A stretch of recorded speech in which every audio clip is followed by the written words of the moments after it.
स्वागत है आप सभी का न्यूज इंडिया पर। मैं हूं आपके साथ नीतू गुप्ता। शुरुआत करेंगे पार्लियामेंट पॉलिटिक्स की। बजट सत्र का तीसरा दिन हंगामे की भेंट चढ़ गया। विपक्षी दलों ने दोनों सदनों में जोरदार हंगामा किया। हंगामे के चलते लोकसभा और राज्यसभा की कार्यवाही कल सुबह 11 बजे तक के लिए स्थगित कर दी गई है। तो सदन में विपक्षी दलों ने हंगामा किया और ऐसे में अडानी ग्रुप पर हिंडनबर्ग की रिपोर्ट को लेकर जोरदार यह हंगामा हुआ।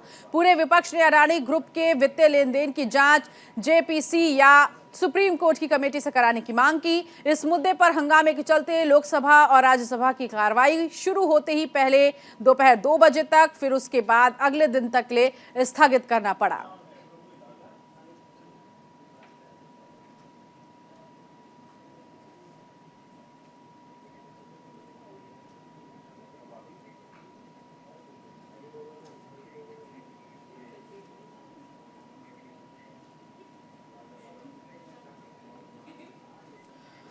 वहीं कांग्रेस अध्यक्ष मल्लिकार्जुन खड़गे ने विपक्षी दलों के नेताओं की मौजूदगी में विजय चौक पर कहा कि लोगों की मेहनत का पैसा बर्बाद हो रहा है। लोगों का विश्वास बैंक और एलआईसी से उठ जाएगा। कुछ कंपनियों के शेयर लगातार गिरते जा रहे हैं। सभी पार्टियों के नेताओं ने मिलकर एक फैसला लिया कि आर्थिक दृष्टि से देश में जो घटनाएं हो रही हैं उसे सदन में उठाना है। इसीलिए हमने एक नोटिस दिया था। हम इस नोटिस पर चर्चा चाहते थे, लेकिन जब भी हम नोटिस देते हैं उसे रिजेक्ट कर दिया जाता है। सुनिए। Give notice under Rule 267 of the Rules of Procedure and Conduct of Business in the Council of States of Rajya Sabha of my intention to move the following motion for suspension of business listed for 2 February 2023. So आज के business को suspend करके आप ये हमारी notice को महत्व देना और चर्चा के लिए हमको परमिशन देना। और उसमें ये विषय हमने बताया कि that this house do suspend 0 hour and relevant rules relating to question hour and other businesses of the day to discuss the issue of investment by LIC, public sector banks and financial institutions in companies losing market value, endangering the hard-earned savings of crores of Indians। ये हमारा notice है और ये notice पे हम चर्चा चाहते थे, लेकिन और जब भी हम नोटिस देते हैं तो मुझे मालूम नहीं हो रहा कि किस तरीके का नोटिस देना चाहिए। हर वक्त हमारे नोटिसेस रिजेक्ट होते हैं और महत्वपूर्ण जो विषय है, मुद्दे हैं, जब हम उठाते हैं तो उसको चर्चा का अवकाश नहीं मिलता, समय नहीं मिलता। इसीलिए हम सभी ने ये तय किया कि सदन में एक वॉइस में एक होकर जो आज करोड़ों लोगों का पैसा LIC में है, एक जिसको बहुत ही रेप्यूटेड इंस्टीट्यूशन है और सभी लोग करोड़ों लोग उसमें इन्वेस्टमेंट करते हैं, पॉलिसी लेते हैं, बच्चों के पढ़ाई के साथ और लाइफ इंश्योरेंस भी करवा लेते हैं। तो ऐसे करोड़ों लोगों से संबंधित इंस्टीट्यूशन का पैसा आज बर्बाद हो रहा है। अडानी का जिन लोगों ने अपना SBI में LIC में पैसा लगाया हुआ है वो करोड़ों लोग चिंतित हैं। सरकार इस पर कोई कार्रवाई करने के लिए तैयार नहीं, कोई जेपीसी बनाने के लिए तैयार नहीं, सुप्रीम कोर्ट मॉनिटर्ड कोई इंक्वायरी ऐलान करने के लिए तैयार नहीं। भाई विपक्ष में जब बीजेपी थी तो हर चीज के लिए जेपीसी की डिमांड करती थी। आज बीजेपी खामोश क्यों है? क्योंकि अडानी बीजेपी को चंदा देता है, क्योंकि नरेंद्र मोदी जी का सबसे करीबी मित्र है अडानी। तो ये एक तरफ देश के करोड़ों लोगों का पैसा डूब रहा है, दूसरी तरफ सरकार खामोश है। इसलिए हमारी लड़ाई है। उनको ऐलान करना चाहिए जेपीसी का, आके जवाब देना चाहिए सरकार को। आप बताइए, क्रेडिट स्विस ने उनको किसी प्रकार का कर्ज देने से मना कर दिया, सिटी बैंक ने कोई कर्ज देने से मना कर दिया। आज भारत के तमाम बैंक जिन्होंने इसको कर्जा दे रखा है लाखों करोड़ रुपए का, वो तो बैंकरप्ट हो जाएंगे। उनके सामने तो कोई रास्ता नहीं बचेगा। 74,000 करोड़ रुपए, 87,000 करोड़ रुपए के लिए LIC का लगा हुआ है, हजारों करोड़ रुपए SBI ने कर्जा दे रखा है, 30% सरकारी बैंकों से कर्जा मिला है अडानी को। और कैसे कैसे लोगों से इस व्यक्ति के संबंध है। अगस्टा वेस्टलैंड में जो आदमी भ्रष्टाचार में शामिल था, चैंग चुंग लिंग, वो अडानी की कंपनियों में तमाम कंपनियों में शेयर होल्डर है। उसने मॉरिशस के थ्रू अडानी की कंपनियों में पैसा लगाया है। तो ये तो बहुत ही बड़ा भ्रष्टाचार का मामला है। आज हमने 267 नोटिस दिया था और यूनानिमस यही राय थी कि ये देश का बहुत महत्वपूर्ण मुद्दा है, जहां पर जनता का पैसा जो लगा हुआ है, स्टॉक मार्केट में लगा होगा, LIC के माध्यम से लगा होगा, SBI के माध्यम से लगा होगा, वो कल रातों रात कौड़ी के भाव हो गया। जिस तरीके से 1,40,000 करोड़ का मार्केट कैपिटल कल खत्म हुआ है और अडानी ग्रुप को मजबूर किया है FPO वापस लेने के लिए, वो देश में चर्चा उसकी होनी चाहिए। जिनका पैसा, अभी तक लोग यही तो समझते थे कि बैंक में सबसे ज्यादा सुरक्षित है, न वहाँ डकैती पड़ सकती है, न कोई छीन सकता है। लेकिन ये तो सारे देश के लोगों की जेब पे डकैती पड़ गई सीधी, और पड़ने वाली है। इसलिए जो हम लोग कर रहे हैं, क्योंकि मैं जानता हूँ तमाम लोग ये कहेंगे संसद में 1 मिनट का इतना पैसा खर्च होता है, लोग टाइम बर्बाद कर रहे हैं। हम तो पूरे देश के लोगों को लड़ रहे हैं, पूरे लोग, और उनके लड़ने के लिए हम लोगों के लड़ने से अगर जनहित में कुछ गवर्नमेंट को फैसला लेने के लिए विवश होना पड़ सकता है तो वो करेंगे ही। हम सब सहमत है जो करगे साहब as a leader of the opposition कहते हैं, स्पिरिट वही है हर पार्ट में। लेकिन आश्चर्य की बात यह है कि चेयरमैन साहब उठ के आज बोलते हैं कि तुम्हारी रिपोर्ट, आज ही नहीं दूसरे चेयरमैन भी यही बोलना शुरू करे कि आपका नोटिस ऑर्डर में नहीं है, कोई प्रोफार्मा नहीं है। As far as judgement motion is concern, there is no proforma at all.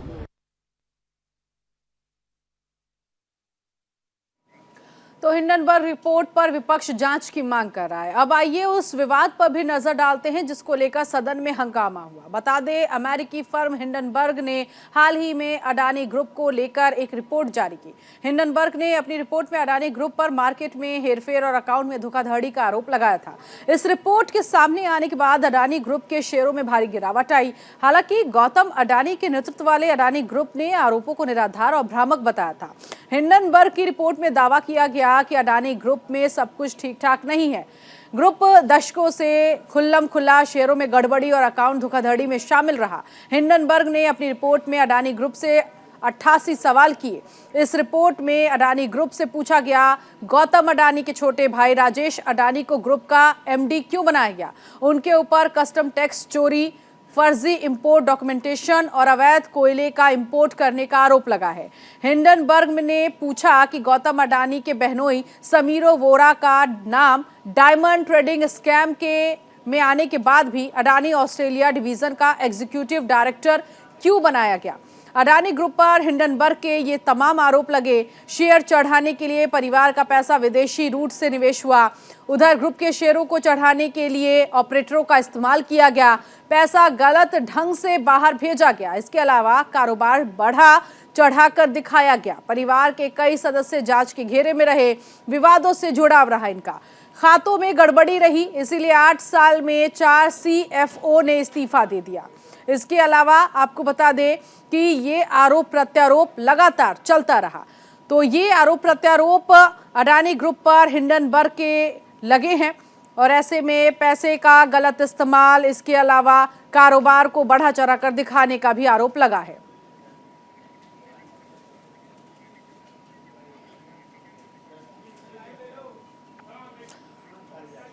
तो अडानी ग्रुप को लेकर ये तमाम बातें जो हैं वो सामने आई है। ऐसे में मेरे सहयोगी रवि सराफ मेरे साथ जुड़ गए हैं, उनसे जानते हैं कि इस वक्त जिस तरह से कुल मिलाकर रवि, क्योंकि देखिए अब विपक्ष जो है वो जांच की मांग कर रहा है, लेकिन इसको लेकर क्या अडानी ग्रुप से कोई अभी तक बात सामने निकल कर आई? क्योंकि इन सभी बातों को तो भ्रामक और निराधार बता दिया गया, लेकिन विपक्ष ने जिस तरह से आज सदन में हंगामा किया उसके बाद से क्या कोई प्रतिक्रिया सामने आई है ग्रुप की?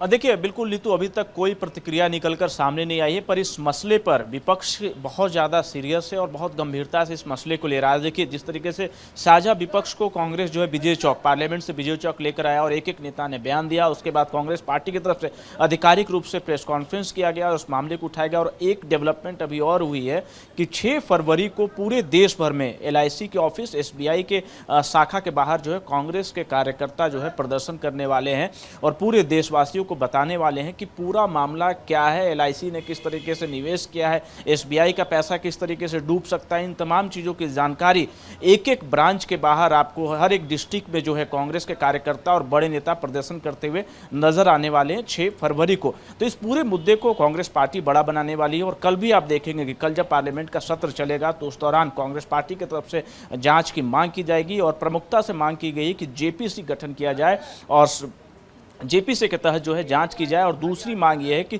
सुप्रीम कोर्ट की निगरानी में इस एक जांच कमेटी बनाई जाए और इस पूरे मामले को जांच किया जाए और डे टू डे जिस तरीके से सुप्रीम कोर्ट में हियरिंग होती है उसी के तरीके से डे टू डे रिपोर्ट एक जारी की जाए कि जांच की कड़ी कहाँ तक पहुँची और रिपोर्ट क्या तैयार हो रही है। तो इस तरह की मांग कांग्रेस पार्टी ने किया और साझा विपक्ष को एक साथ लाने की कोशिश भी की गई। आज कल भी देखेंगे आप, सुबह कांग्रेस पार्टी की तरफ से बैठक बुलाई गई जिसमें तकरीबन 15 से ज़्यादा विपक्षी दल जो हैं वो शामिल होंगे। उसके बाद कल फिर गांधी प्रतिमा से लेकर संसद के अंदर जब सत्र की कार्रवाई शुरू हो जाएगी उस वक्त भी प्रदर्शन करते हुए विपक्षी दल के जो सांसद हैं वो मौजूद रहेंगे और कल भी प्रेस कॉन्फ्रेंस करके इस बात को कांग्रेस पार्टी की तरफ से रखा जाएगा। पर सरकार या फिर अडानी समूह की बात करें तो अब तक कोई बड़ा बयान या किसी की प्रतिक्रिया निकल कर नहीं आई है जिससे ये कहा जा सके कि सरकार इस मसले पर क्या सोचती है। पर कांग्रेस पार्टी बहुत ज़्यादा गंभीर है और उसका ये कहना है कि डायरेक्ट जो पैसा है वो जनता का इसमें डूब सकता है, पैसा फंसा हुआ है। और पहले भी राहुल गांधी ने इस ओर इशारा किया था कि अडानी समूह में जिस तरीके से लोग निवेश कर रहे हैं और जो प्राइवेट कर्मचारी हैं या फिर जो भी लोग भी निवेश कर रहे हैं उनका पैसा फंस सकता है। ऐसे में उन्हें सतर्क रहने की ज़रूरत है। पर इस कड़ी में लगातार कांग्रेस पार्टी आगे बढ़ रही है और देखिए पहले दिन से ही बयान देना और अब डेमोन्स्ट्रेशन यानी कि प्रदर्शन की तरफ कांग्रेस पार्टी बढ़ रही है। तो 6 फरवरी को पूरे देश भर में हर एक जिले में प्रदर्शन करने की कांग्रेस की तैयारी है। बिल्कुल। हालांकि कांग्रेस और विपक्षी दल जो है वो जोरदार प्रदर्शन की रणनीति बना रहा है। लोकसभा राज्यसभा की आज की कार्रवाई तो शुरू ही नहीं हुई, स्थगित हो गई इसी हंगामे के चलते। लेकिन इस बीच एक जानकारी ये भी मिल रही है रवि कि जिन लोगों ने पैसा लगाया था FPO रद्द हुआ, अडानी ग्रुप की तरफ से या गौतम अडानी की तरफ से कहा गया उन सभी लोगों का पैसा वापस लौटाया जाएगा। तो क्या कोई इधर से भी प्रतिक्रिया आई जिन लोगों ने पैसा लगाया, या एक्सपर्ट्स क्या कह रहे हैं इस पूरे मामले को लेकर, किस तरह से हेरा फेरी हो सकती है? देखिए जहाँ तक FPO का मसला है, FPO पर अडानी समूह की तरफ से बयान आया है कि जिन लोगों ने FPO परचेज किया उनके पैसे वापस होंगे। पर जो निवेश, जो बहुत मोटा निवेश है, जो शेयर में निवेश हुआ है, अडानी कंपनी के जितने भी कंपनियां हैं जो जिनमें निवेश हुआ है वो सारा जो शेयर है वो औंधे मुँह लगातार मार्केट में गिरता जा रहा है। और कल भी आप देखेंगे जब मार्केट खुलेगा तो फिर शेयर जो है डाउन होता जाएगा और बड़ा पैसा जो है LIC और SBI का लगा हुआ है। तो चिंता कांग्रेस पार्टी की बात करें या आम जनता की बात करें, चिंता इस बात का है जो पैसा जनता का LIC में है, SBI में, और जो LIC और SBI ने जो निवेश किया उनका पैसा फंस सकता है।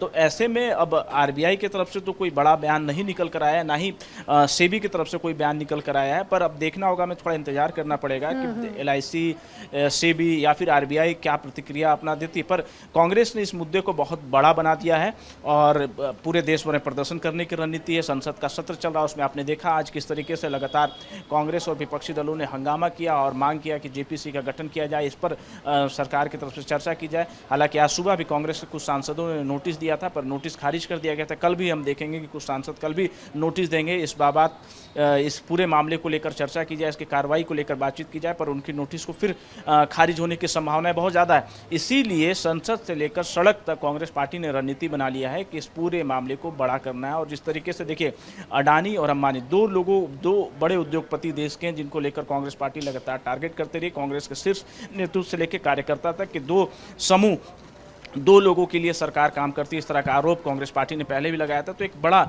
मसला कांग्रेस के हाथ लग गया है और अब अडानी समूह के पीछे जो है कांग्रेस पार्टी पूरी तरीके से पड़ी और जनता के पैसे को लेकर चिंतित। इनका कहना है कि हम जनता के सीधा जो डायरेक्ट पैसा है, जो मार्केट में जो फंसा हुआ है, जिनके पैसा LIC में है, SBI में, उस मसले को हम लगातार उठाएंगे और इसी कड़ी में लगातार तैयारी हो रही है। कल भी सुबह 10 बजे कांग्रेस की तरफ से विपक्षी दलों की बैठक बुलाई गई है और उसके बाद सदन में आप देखेंगे कि इस मामले को उठाया जाएगा। पर हमें थोड़ा इंतजार करना पड़ेगा कि सरकार का पक्ष क्या निकल कर आता है, RBI क्या कहता है और SEBI के पक्ष का हमें थोड़ा इंतजार करना पड़ेगा। उसके बाद पूरी तस्वीर साफ हो जाएगी कि आखिरकार पूरी मामला तस्वीर पूरा साफ क्या है। होगी। लेकिन देखिए कल क्या होना है उसका कहीं ना कहीं एक रोड मैप तैयार करने की पूरी कोशिश विपक्ष की तरफ से की जा रही है। अब इस पूरे मामले को लेकर हमने कांग्रेस की तो बात सुन ली कि हिंडनबर्ग ने जो आरोप लगाए हैं इस पूरे मामले को लेकर, ऐसे में JPC जांच हो या फिर सुप्रीम कोर्ट में ये पूरा केस जो है वो चले। लेकिन अगर बाकी दलों की हम बात करते हैं, आम आदमी पार्टी की या जो अन्य विपक्षी दल हैं, वो क्या कुछ कह रहे हैं रवि?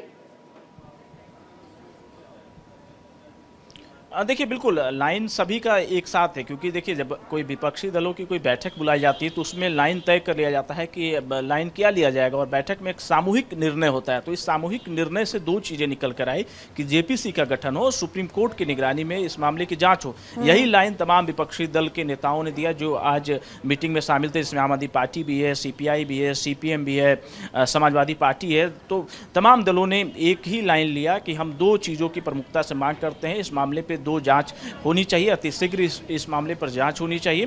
तो इसी को लेकर आपने देखा कि जब सुबह प्रेस कॉन्फ्रेंस हो रही थी तो चाहे संजय सिंह हो, चाहे रामगोपाल यादव हो, तमाम नेताओं ने इसी बात को दोहराया कि हम लोगों की ये मांग है और कल भी सुबह 10 बजे मीटिंग बुलाई गई। धरना प्रदर्शन किया जाएगा। अब देखने वाली बात है कि कल जब लोकसभा और राज्यसभा की कार्रवाई शुरू होगी तो वो किस तरह से होती है, क्या कल भी हंगामा होगा, क्योंकि इसके आसार अभी तक बनते हुए दिख रहे हैं। बहुत शुक्रिया रवि इस जानकारी के लिए। उधर केंद्र सरकार भी विपक्षी दलों के हंगामे से वाकिफ है। इस बीच संसद भवन में प्रधानमंत्री नरेंद्र मोदी की अध्यक्षता में अहम बैठक हुई, जिसमें PM मोदी ने सरकार की रणनीति पर केंद्रीय मंत्रियों के साथ बैठक की और चर्चा की। इस बैठक में गृह मंत्री अमित शाह, रक्षा मंत्री राजनाथ सिंह, वित्त मंत्री निर्मला सीतारमण, अनुराग ठाकुर, इसके अलावा प्रहलाद जोशी, पीयूष गोयल, नितिन गडकरी, किरण रिजिजू मौजूद रहे।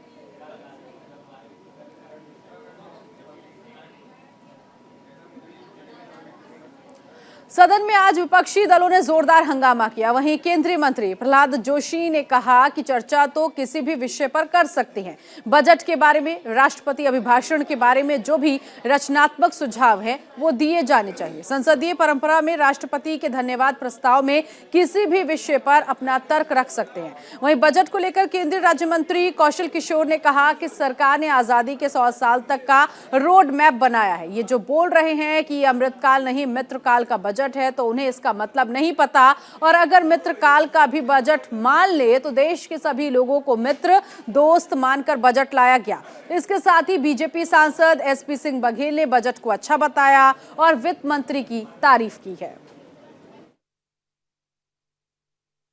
देखो, वो मैटर चर्चा करने के लिए राष्ट्रपति अभिभाषण में कुछ भी बोल सकते हैं, चर्चा करने तो उसमें उत्तर मिलेगा। तो अभी प्रश्न है सदन सुचारू रूप से चलाना है। माननीय प्रधानमंत्री जी के मार्गदर्शन में बहुत बढ़िया बजट कल प्रस्तुत हुआ है, तो उसके बारे में, राष्ट्रपति के अभिभाषण के बारे में कुछ कंस्ट्रक्टिव सजेशन है तो देना चाहिए।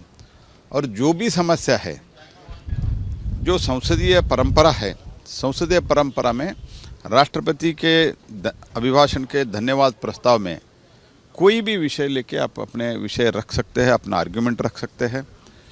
तो इसलिए मेरा स्पष्ट मानना है सदन सुचारू रूप से चलाने के लिए मैं उनसे प्रार्थना करता हूँ। नहीं, ठीक है यार, तो बात अभी तो राष्ट्रपति का भाषण का जो धन्यवाद प्रस्ताव पे चर्चा होगा उसमें सब कुछ होता है ना।